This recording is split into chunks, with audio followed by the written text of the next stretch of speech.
La medición de la tensión eléctrica es lo mismo a decir medición de voltaje.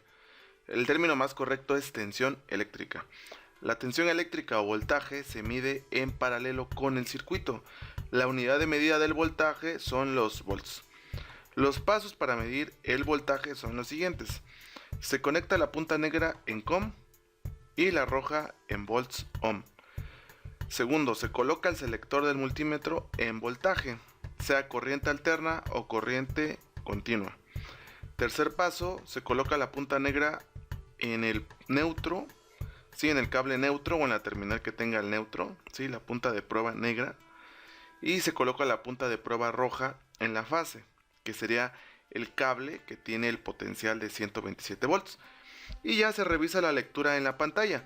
Si se revisa que hay 0 volts, significa que el circuito no está energizado o estamos tomando cables que no son.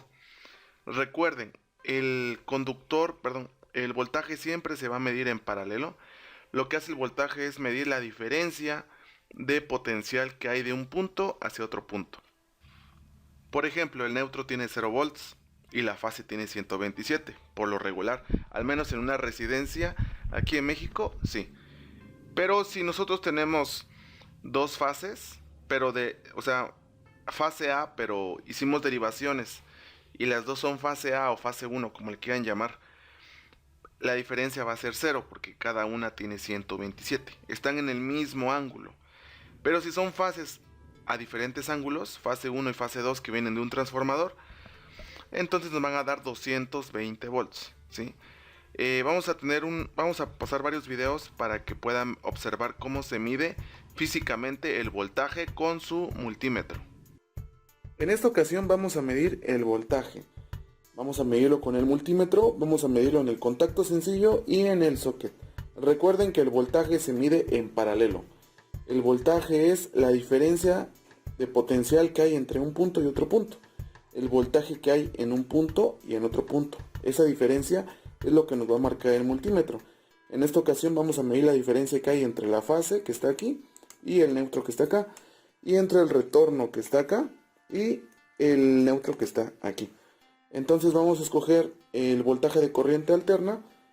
El voltaje de corriente alterna es el que tiene la V con una pequeña curva, una pequeña onda. Es este. Entonces ponemos acá el multímetro. Vamos a medir el voltaje que hay entre fase y neutro. Como pueden ver, hay 132.7.6 volts.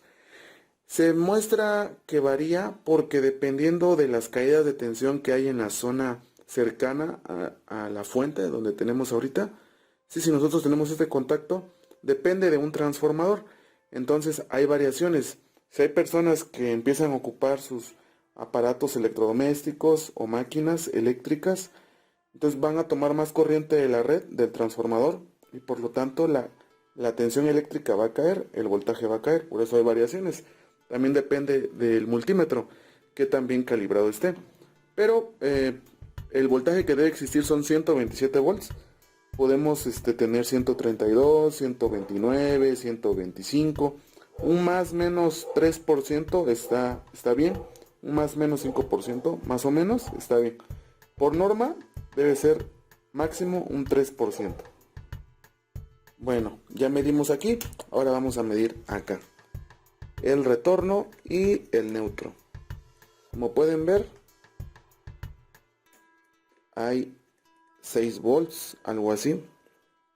Realmente no hay voltaje, sí, no hay voltaje. ¿Por qué? Porque no está activado el multímetro. Si nosotros activamos el apagador, aquí ya hay voltaje, sí. Perdón, estorba el cable. Ahora sí ya no estorba. 132, sí, lo mismo.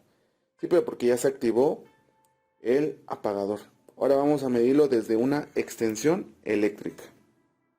Aquí ya tenemos la extensión eléctrica, es esta, ¿sí? Aquí tiene un contacto y aquí tiene dos contactos. Vamos a medirlo, sigue en voltaje de corriente alterna. Y como ven, 132 volts. Sí, mide lo mismo. ¿Por qué? porque es la misma fuente. Todo este lugar tiene el mismo transformador, ¿sí? Por lo tanto es el mismo voltaje. Aquí en el multímetro, si pueden observar, hay una AC en chiquito. ¿Sí? Esa AC quiere decir alt current. Es un voltaje de corriente alterna, recuerden, porque lo dejamos en voltaje de corriente alterna. Si vamos a medir el voltaje de una batería o de una pila, será en el de abajo, ¿sí? En el que tiene dos líneas. Entonces, en el próximo video veremos cómo medir voltaje de corriente continua.